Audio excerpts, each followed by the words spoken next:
Hey everyone, how's it going? Today we'll be switching over to the runner side where I'll be talking about the runner deck that I brought to London BABW. In a big change from my SC season. Throughout the entire SC season, I've been practicing with Temujin Wizard, regular Wizard with normal breakers, and Dumble Fox as well. I decided to surprise the whole world by surprise playing Siphon Anarch because I'm not known for playing Siphon Anarch, and the surprise factor worked very well. People didn't expect Siphon from me first click of the game, which was really exciting, and I had some pretty good matchups on the day. All in all, it culminated in me going 8-0 at the BABW, which was a fantastic record and one that I'm pretty proud of. So, what is this Siphon Wizard monstrosity? This deck is more similar to Dave Hoyland's Rune Soldier that he brought to Worlds 2016. More similar than Hate Bear, which is what the West Coast brought. Hate Bear is more known for playing more Faust instead of Ether, medium to deep dig instead of Keyhole, and Obelus for card draw as the console. So it actually plays out very differently from this Keyhole Wizard. But what I would say is that for those of you who aren't very familiar with the UK scene, this is the version of Siphon Wizard we are used to in the UK, mostly thanks to the monster that is Dave Hoyland, a wonderful player himself. He makes everyone shudder with fear. And he plays this deck very, very well. So hopefully with today's video, I can show off a bit of Team UK's secret strategies and tactics, and a plague that has been dominating the scene for so long, our version of Siphon Wizard. I must say that this deck is pretty strong right now. Arguably stronger position than the very prevalent Temujin Aaron Marin Wizard, in fact, because it excels against anti-meta decks that are trying to counter said Temujin decks. Power shutdown combos and Potatoes Unleashed have been rising to the scene as a way of counteracting Temujin Wizard, and this deck just crushes those decks. Conversely, this is weak against your standard Glacier deck. So for any of those of you who are behind your screens thinking right now, I'm not going to watch this nonsense, this degenerate person playing Siphon Recursion. It's such a dirty deck and a dirty archetype. Well, let me tell you this. If normal Netrunner, by some nebulous definition of normal, returns back to the scene and becomes powerful once again in the form of Glacier decks, this deck would correspondingly be a lot weaker. So keep that in mind. What I want to talk about right now is how this deck has improved month after month ever since Worlds 2016 concluded. It was a pretty strong deck back then, but since then it has only gotten more and more new toys. Cipher was the very first one, and that changed quite a lot. Because with the Paracipher combo, of course you play the combo with Cipher, the best thing is that you can now easily deal with your greatest fear, which is Resistor. For those of you who haven't played this deck, you may not be able to see why Resistor is such a big problem for this deck. All I'll say is this. A lot of Siphon Wizard versus CTM games or Tag NBN games, a lot of them come down to whether the corp's able to find an early Resistor on HQ, because it's able to absorb the impact of Siphon spam so very well. Being able to chew through Resistor with Paracipher allows you to siphon CTM to the ground that much more easily. Cipher also allows you to more liberally use Faust. Previously, this deck was very reliant on Ether, which meant that not only could you not contest remotes, but also you were very reliant on having a strong economy. With Faust, the need for economy is a lot less, and you're pitching way fewer cards than before because you're using Cipher to get through high strength ice. The next new toy we got is from the latest Red Sand cycle. It's Mad Dash, and this is incredible. It synergizes very well with your win condition, which is Keyhole. And now with Keyhole Mad Dash, I realized at BABW that I think I'm not the only person that caught on to this. Apparently, Keyhole Mad Dash is going to be the new win condition, the best win condition, for certain definitions of best, for the runner side. This used to be double medium digs, which were very inevitable and very difficult to counter. But now that Macrophage and CVS has come out, Keyhole Mad Dash seems to be the way to go, especially when people are playing lots of defensive agenda suites. This allows you to secure victory that much quicker, And that's a very important thing because this is a very aggressive, very bursty deck. You don't really want to go to the late game. So being able to clinch victory very quickly by stealing only 3 agendas with a mad dash is actually quite important before your opponent sets up their board state and their win condition themselves.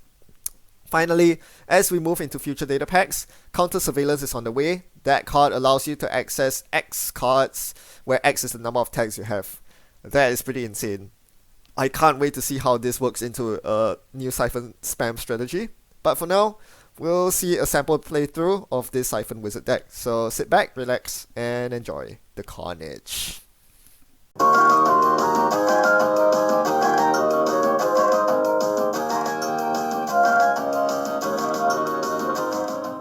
So today I'm up against BABW. I'll need to be very careful as I need to play around Boom. I mulligan from a not very good hand into another not very good hand. You know life isn't very good when you don't see any blue cards in your opening hand. You really want those blue cards.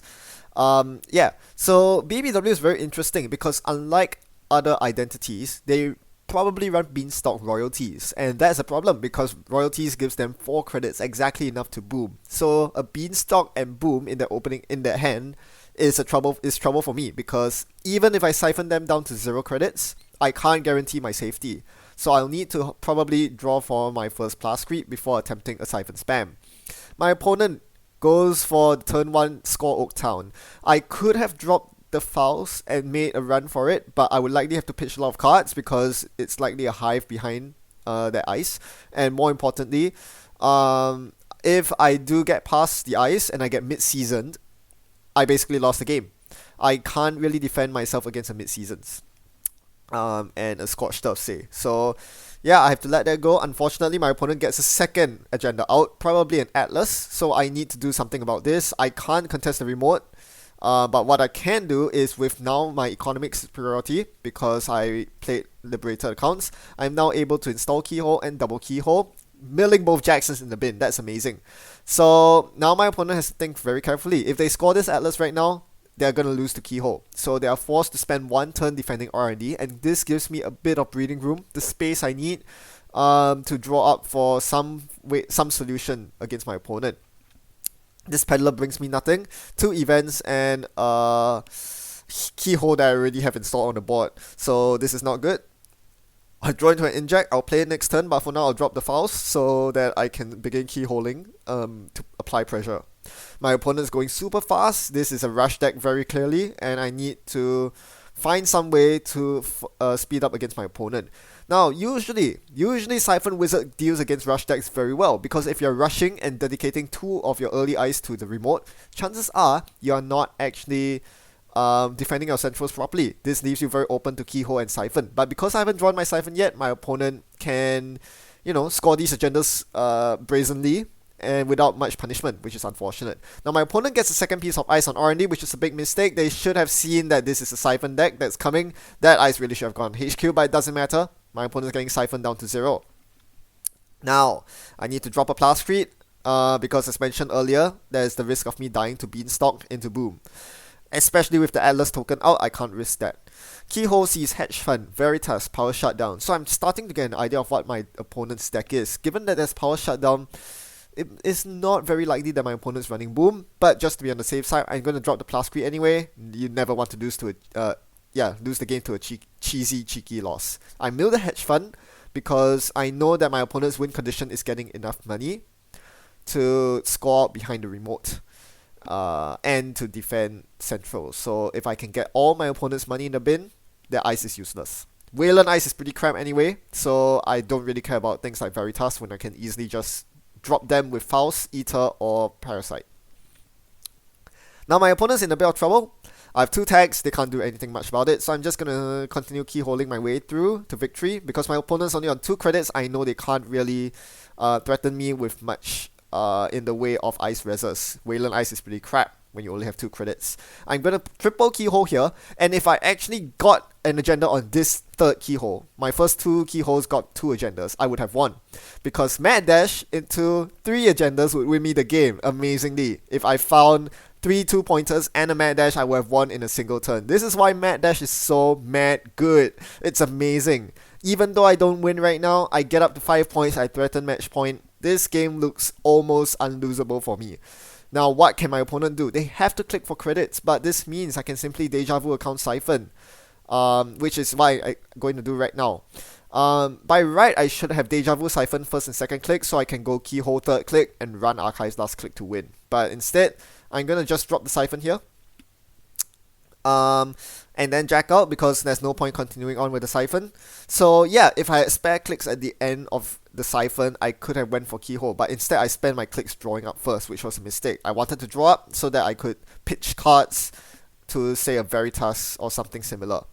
A multi-sub ice I needed to break. That didn't happen here, but that's fine.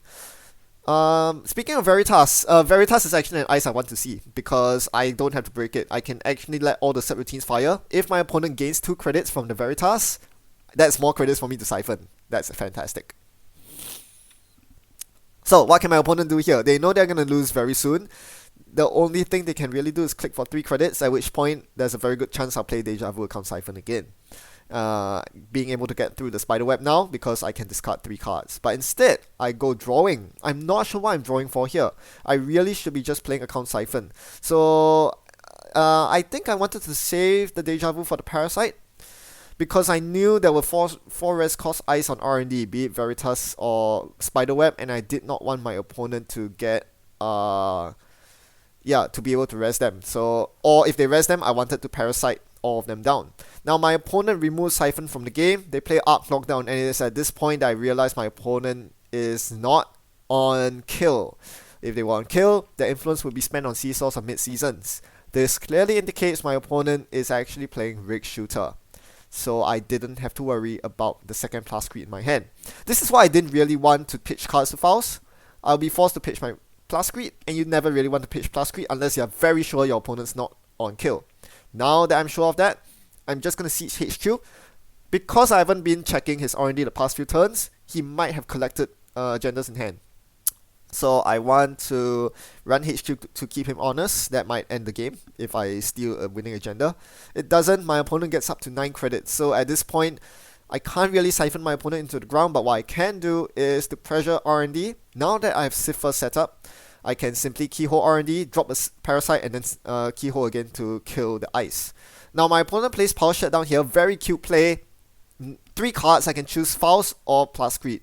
Knowing that my opponent isn't on kill, I remove the Plascrete so that they cannot score behind the remote.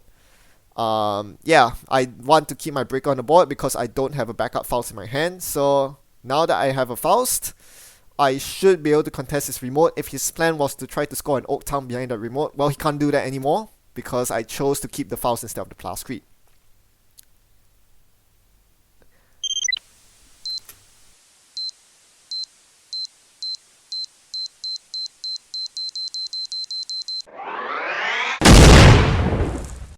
Terrorists win.